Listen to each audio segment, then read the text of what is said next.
Qui est le super-héros le plus riche de l'univers d'ici? La plupart des gens répondront en chœur, évidemment, c'est Batman.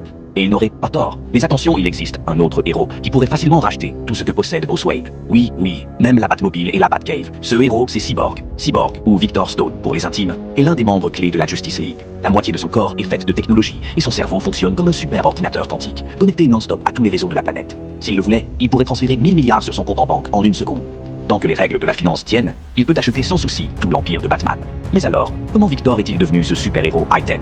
À l'origine, il était juste un étudiant passionné de football américain.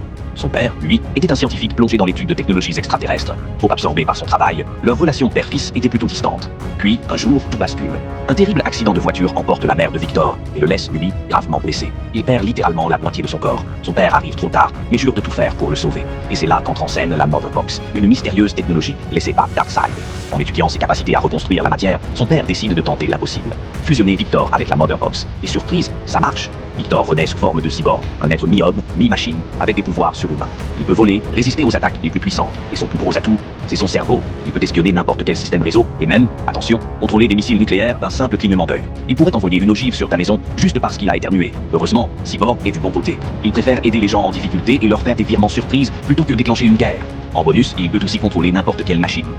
L'armure Nightcrawler de Batman, sous son contrôle, c'est une vraie bête de guerre.